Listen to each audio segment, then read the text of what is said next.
बिस्मिल्लाहिर्रहमानिर्रहीम। अस्सलाम वालेकुम नाज़रीन, मैं हूँ आपका मेज़बान खालिद जमील और आप देख रहे हैं प्रोग्राम मुकदमा अवाम का। और आज हम कुछ पॉलिटिकल इशूज़ हैं और कुछ लीगल इशूज़ हैं। पाकिस्तान एक ऐसा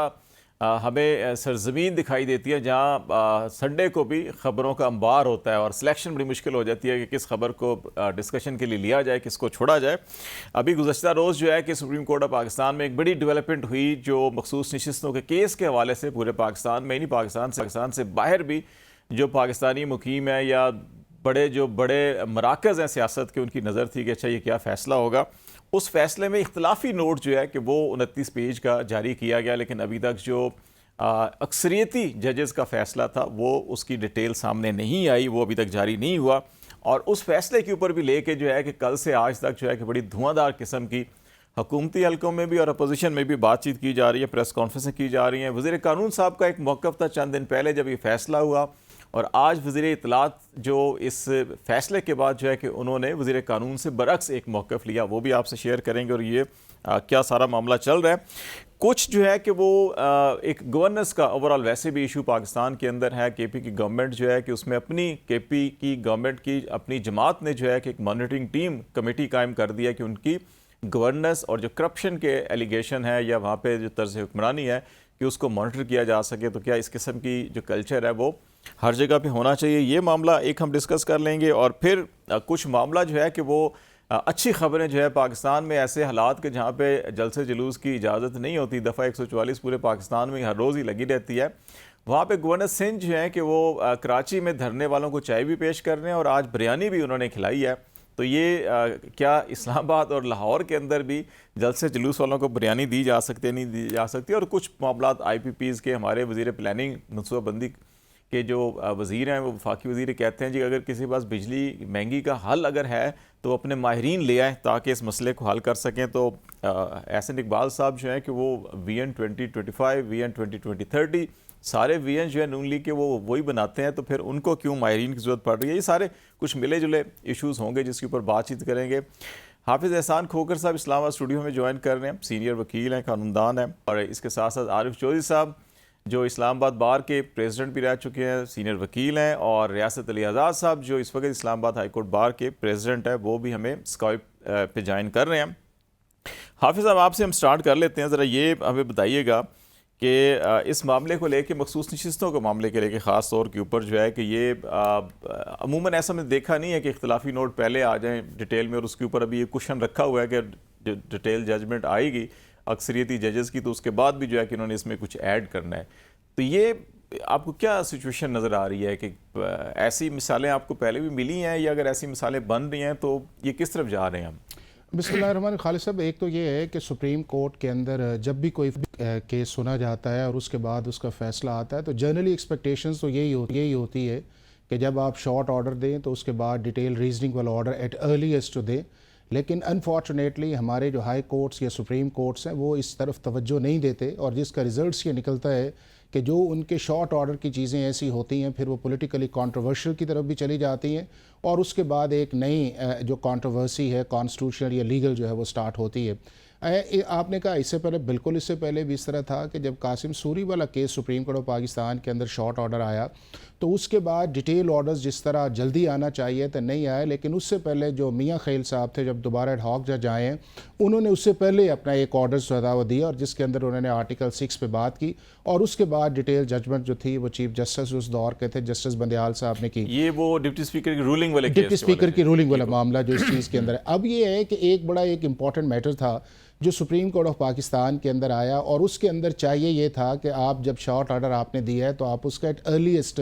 ऑर्डर उसके अंदर देते। चूँकि ये है कि बदाते खुद सुप्रीम कोर्ट ने 15 दिन का टाइम रखा हुआ था कि 15 दिन के अंदर ये सारा प्रोसेस जो है वो होना चाहिए, कंप्लाइंस करके रिपोर्ट्स करके आना चाहिए। अब उसके अंदर नहीं आया तो मेरा ख्याल है कि ये 2 जजेस से ये वो 2 जजेस हैं, क्योंकि खालिद साहब इसके अंदर 4 जजमेंट्स आ चुकी हैं।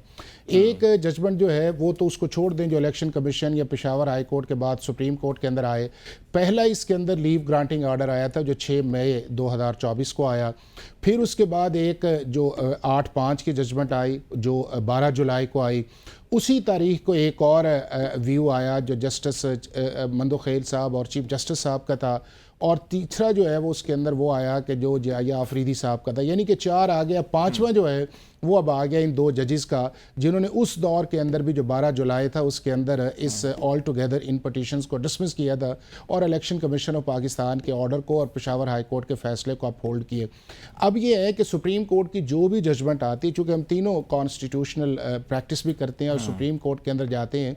बुनियादी तौर पे जजमेंट जो है उसकी इम्प्लीमेंटेशन उसी की होती है जो मेजॉरिटी वाला जजमेंट होता है, इसमें कोई दो राय नहीं है। लेकिन उसके साथ साथ ये होता ये है कि अगर किसी ने डाइसेंट उसके अंदर किया है तो ये हमारा एक डिलेमा इसके अंदर रहा है कि पिछले कुछ सालों से अगर हमें मेजॉरिटी पसंद नहीं है तो फिर हम डाइसेंटिंग का एक नैरेटिव जो है वो उसको क्रिएट करना शुरू कर देते हैं और डाइसेंटिंग को पीछे छोड़ देते हैं। लेकिन डाइसेंटिंग के अंदर अगर कोई लीगल या कॉन्स्टिट्यूशनल पॉइंट्स है तो बिल्कुल उस पर जाना चाहिए। अब ये है कि ये जो जजमेंट आई है कल 3 अगस्त 2024 को आई है, ये 29 पेजेस पे मुश्तमिल है और 32 इसके अंदर कॉन्स्टिट्यूशनल या लीगल पॉइंट्स आए हैं। अब 32 जो पॉइंट्स आए हैं उसके अंदर बुनियादी तौर पे हम सब का इस चीज़ पे इतफाक़ है कि सुप्रीम कोर्ट ऑफ पाकिस्तान का काम रीडिंग इनटू द कॉन्स्टिट्यूशन नहीं है। सुप्रीम कोर्ट ऑफ पाकिस्तान का काम किसी ऐसी पॉलिटिकल पार्टी को रिलीफ देना नहीं है कि जो आपके सामने आर्टिकल 185 के अंदर उस लिस्ट का हिस्सा ही नहीं है। सुप्रीम कोर्ट ऑफ पाकिस्तान जो है वो आर्टिकल 175 जो कॉन्स्टिट्यूशन कहता है कि subject to the constitution and law जो है वो अपनी जुरिस्डिक्शन को एक्सरसाइज करेगी। सुप्रीम कोर्ट का ये काम नहीं है, जिस तरह इस जजमेंट के अंदर भी आया कि अगर आपने किसी तरफ निकलना है तो फिर आपको certain articles of the constitution जो है उसे आपको सस्पेंड करना पड़ेगा या बाईपास करना पड़ेगा या उसके अंदर इंसर्शंस करनी पड़ेगी, जिसमें आपका आर्टिकल 51 भी है, आर्टिकल 106 भी है, 62 भी है, 63 भी उसके अंदर है, आपका सेक्शन 104 भी है, रूल 92 94 भी है।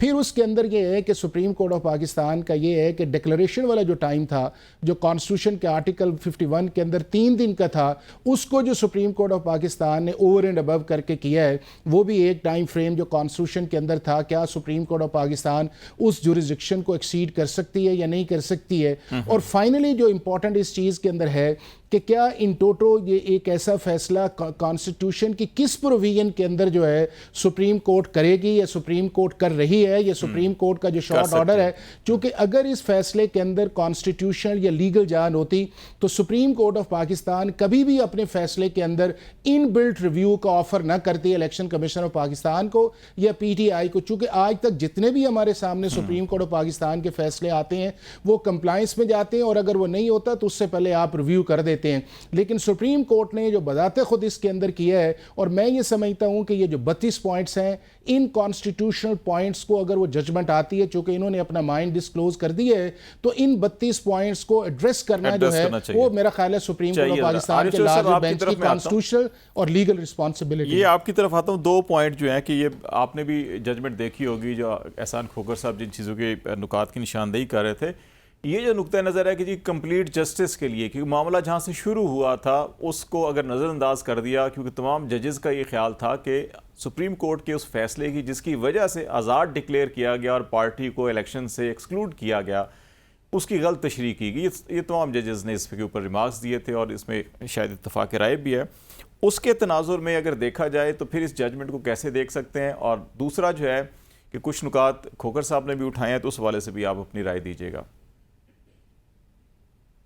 आरिफ चौधरी साहब। हजूर, सबसे पहली बात तो ये है कि ये आपने बड़ी बुनियादी बात की है कंप्लीट जस्टिस वाली, क्योंकि हमारे यहाँ तसव्वुर अब ये हो गया है कि बहुत सारी ऐसी चीज़ें जिन्हें हम समझते हैं कि आइन है, हम उसी पे जोर देते हैं कि जनाब ये आइन है, और फिर समझते हैं कि सबका इसके ऊपर इत्तेफाक है, और बाकी जो चीज़ें हैं वो आइन से मावरा हैं, और जो दूसरे लोग सोचते हैं वो सही नहीं सोचते। और ये सोच इस वजह से भी बिल्ट हुई है कि हमारे यहाँ ये तसव्वुर आ गया है कि जो चीज़ गैर आइनी हो जाए उसको खुदा का किया हुआ समझ लिया जाए और उसके बाद उस पर उसे कभी भी दुरुस्त करने की जरूरत ना महसूस की जाए। अब जहाँ तक इस केस का ताल्लुक है, बुनियादी तौर पर सबसे पहली जो आइनी खिलाफवर्जी हुई वो 90 दिन के अंदर इलेक्शन करवाना था। उसके बाद फिर आगे चलते हुए यानी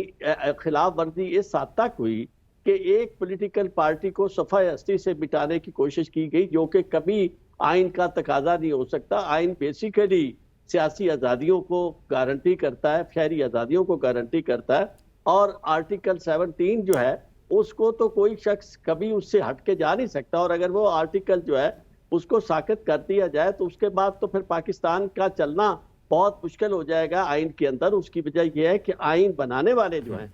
वो सियासी लोग हैं, सियासी पार्टियां हैं, और अगर सियासी पार्टियों में किसी सियासी पार्टी को इख्तलाफात की वजह से, अपने जाती पसंदो नापसंद की वजह से उसको मैदान से आउट कर दिया जाए तो उसके बाद तो फिर कोई बात नहीं रहती। अब मामला ये हुआ कि ये जो आई है सुन्नी तहरीक, इसकी कोई जरूरत किस तरह महसूस हुई, ये सब लोग बार बार ये कर चुके हैं कि बुनियादी तौर पर एक ऐसी सूरत हाल पैदा कर दी गई कि पीटीआई के लिए कोई जगह ना रही, और वो जजमेंट जिसका सहारा लेकर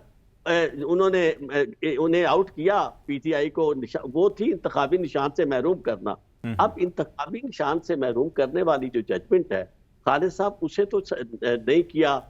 अपने तौर पर ओन नहीं किया खुद चीफ जस्टिस ने।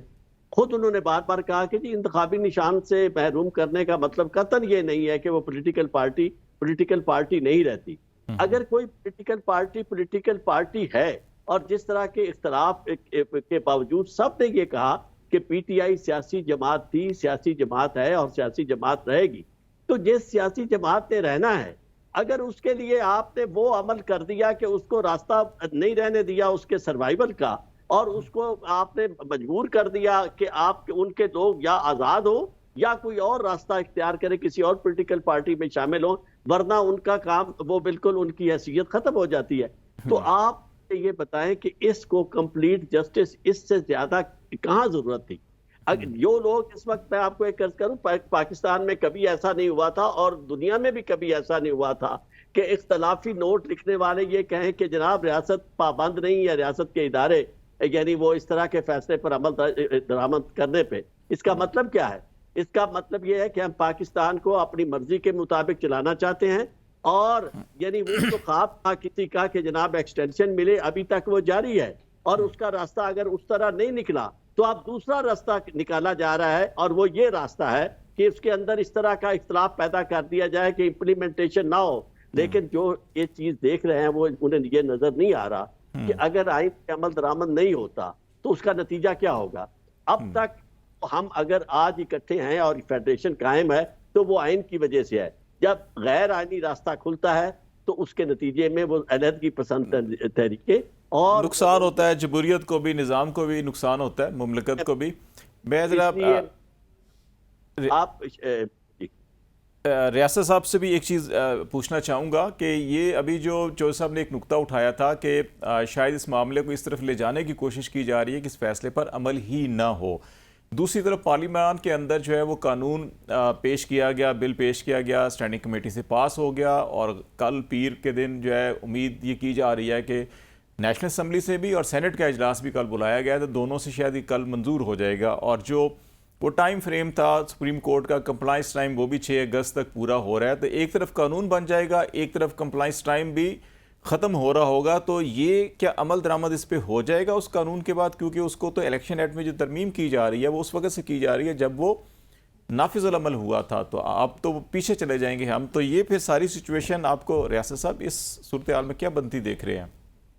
बिस्मिल्लाहिर्रहमानिर्रहीम। सबसे पहले तो मैं ये 2 चीजें अर्ज करना चाह रहा हूँ कि ये जो इन्होंने एक नैरेटिव डेवलप करने की कोशिश की है हुकूमत ने, मैं कहता हूँ कि मुझे बड़ा अफसोस होता है कि आप जब नेशनल अपने मीडिया पे आके ऐसी गुफ्तगू करें, लोगों को गुमराह करने की बात करें, बजाय कि आप उनको ट्रू ओपिनियन दें। चूंकि लोग अब इतने जाहिल तो रहे नहीं है, सिंपल सी बात थी कि जो इलेक्शन कमीशन का फैसला था और हाई कोर्ट का फैसला, पेशावर हाई कोर्ट का, वो दोनों सेट असाइड हो गए। तो मैं आरिफ चौधरी साहब ने जैसे बात की, मैं उनसे एग्री करता हूं कि वो जिस स्टेटस पे पीटीआई थी, जहां पे उनके पास उन्होंने अपने एफिडेविट या सर्टिफिकेट दिए कि हमारा ताल्लुक इस पॉलिटिकल पार्टी से है, तो वो सेट असाइड होने के बाद उसी पोजीशन पे चले गए, एंटी स्टेटस को चले गए। अब इस पे तो 2-3 बड़ी रिनाउंड जजमेंट्स भी हैं। एक तो अगर आप देखें तो जैसे कि आसमा जिलानी केस में उन्होंने 1972 सुप्रीम कोर्ट में होल्ड किया, सुप्रीम कोर्ट ने, कि जी अगर कोई भी ऑर्डर इलीगल है और उसके ऊपर कोई भी बिल्डिंग तामीर कर ली जाए, सुपर स्ट्रक्चर बना लिया जाए, तो वो भी इलीगल कंसीडर होगा। इस पे सुप्रीम कोर्ट ऑफ पाकिस्तान की 2007 की जजमेंट है तसद्दुक जिलानी साहब वाली, जिसके अंदर भी यही होल्ड किया गया, और एक हैदराबाद बेंच की भी इसके अंदर हाई कोर्ट की हाल वो जजमेंट है, लेकिन प्रिंसिपल उसके अंदर भी यही ले डाउन किया गया। सवाल ये पैदा होता है कि जब आपने एक सुप्रीम कोर्ट के आपने बना दी, सुप्रीम कोर्ट के अंदर आप चले गए, तो आप सुप्रीम कोर्ट के फैसलों को, उनके मैंडेट को फ्रस्ट्रेट करने की कोशिश करें बाय विर्चू ऑफ लेजिस्लेशन। तो उस लेजिस्लेशन, देखिए जो भी लेजिस्लेशन होती है उसके पीछे एक इखलाकी जवाज होता है। इसके पीछे कौन सा इखलाकी जवाज है कि आप वो एक लॉ बना रहे हैं, फिर उसके अंदर भी आगे फर्दर ये कि एक सब्सटेंटिव लॉ होता है, प्रोसीजरल लॉ होता है, एक का रिट्रोस्पेक्टिव इफेक्ट होता है। तो बात ये है कि इस लेजिस्लेशन से अगर आप सुप्रीम कोर्ट की जजमेंट को अवॉइड करना चाह रहे हैं, तो फिर आज ऐसा हुआ है, आज फैसला आया, आज लेजिस्लेशन से आप अगर उसको नॉकआउट करेंगे, ठीक है, पार्लियामेंट के पास अख्तियार है कि वो लेजिस्लेशन करे, उनके पास अख्तियार है कि वो औरत से मर्द और मर्द से औरत नहीं बना सकते, बाकी सब कुछ कर सकते हैं, लेकिन once a right has been created that can not be used. अब पीटीआई का राइट क्रिएट हो गया, नंबर 1। सेकंड ये है कि अगर आप बाय विर्चू ऑफ लेजिस्लेशन इसी तरह फ्रस्ट्रेट करेंगे किसी भी सुप्रीम कोर्ट ऑफ पाकिस्तान की जजमेंट को, तो कल को एक कंटेम्प्ट जाती है, कंटेम्प्ट पे एक नया आ जाता है फैसला, या कल कोई और एक इशू आता है, उस पे एक नई जजमेंट आ जाती रिलेटिंग टू दिस जजमेंट, कोई भी पार्टी जाती, फिर एक जजमेंट आ जाती, फिर आप लेजिस्लेशन करते हैं। तो इसका मतलब है कि आप फिर सुप्रीम कोर्ट को, तो ये है कि उस इदारे को मिनहैसुल इदारा उसको फिर ताला लगा दे, उसका तो कोई फायदा नहीं है। कि यानी जो भी वो फैसला देंगे उसको आप बाय विर्चू ऑफ लेजिस्लेशन उठा के बाहर फेंक देंगे। फिर ये भी देखना होगा कि जो कॉन्स्टिट्यूशनल और फंडामेंटल राइट्स दिए गए हैं, जो कॉन्स्टिट्यूशन ऑफ 1973 के आर्टिकल 8 से 28 तक है, अगर उससे रिपग्नेंट लेजिस्लेशन है तो सुप्रीम कोर्ट उसको भी उठा के बाहर फेंक देगी। तो इससे तो देखें, अगर आप ये समझते हैं कि हम सुप्रीम कोर्ट ऑफ पाकिस्तान के साथ हाइड एंड सीक करेंगे और इस तरह से हम उसके मैंडेट को फ्रस्ट्रेट कर देंगे, तो ऐसा नहीं है। सुप्रीम कोर्ट वहां पे बैठी है, सुप्रीम कोर्ट ने उसको ट्रू सेंस में इंप्लीमेंट करना है। सुप्रीम कोर्ट के पास अंडर आर्टिकल 190 कॉन्स्टिट्यूशन ऑफ 1973 ये अख्तियार है कि वो किसी भी इदारे को बुलवा के कह सकते हैं कि ये हमारा फैसला, आप इसको इंप्लीमेंट करें, इसको एग्जीक्यूट करें। लेकिन रियासत आजाद साहब जिनको स्टेट बना दी, रियासत साहब जिनको कहना हो 190 के तहत जो है कि आप इस पे अमल करें, आपको याद होगा कि जब सजाद अली शाह थे चीफ जस्टिस, उन्होंने भी 190 के तहत कोई हुक्म दिया था कि इस पे अमल करें। तो अगर वही अमल ना करना चाह रहे हो तो फिर हम किस तरफ जाएंगे? ये एक बड़ा एक सीरियस सवाल ये पैदा हो रहा है। मैं अभी ब्रेक लेनी है, ब्रेक से पहले ये सवाल मैं छोड़े जा रहा हूँ कि अभी जो आप आज़ाद साहब आप कह रहे हैं, इससे पहले आरिफ चौधरी साहब ने जो बात की कि अमल दरामद अगर नहीं होता, क्या कहीं अदलिया, इंतज़ामिया और मुकन्ना तीनों रियासत के पिलर हैं, और ये इस वक्त जो सूरत हाल नज़र आ रही है, ये तीनों आमने सामने नज़र आ रहे हैं। मुकन्ना और इंतज़ामिया तो शायद अलाइन है एक तरफ, अदलिया दूसरी तरफ खड़ी है। खुदा न खास्ता कि टकराव की सूरत तो नहीं होती, नंबर 1। और नंबर 2 फिर यह है कि आज नैयर बुखारी साहब जो सेक्रेटरी जनरल है पाकिस्तान पीपल्स पार्टी, सबसे बड़े इत्तेहादी जिनकी वजह से ये हुकूमत खड़ी है, वो ये कह रहे हैं कि अगर तो कोई ख़तरा है हुकूमत को तो हमें क्यों नहीं बताते, हमसे शेयर करें, ख़तरा है तो असम्बली तहलील करें और इलेक्शन में चले जाएँ। तो ये जो सोच डेवलप हो रही है, ये हालात किस तरफ जा रहे हैं, इस पर हम बात करेंगे ब्रेक के बाद। नाज़रीन हमारे साथ रहिएगा।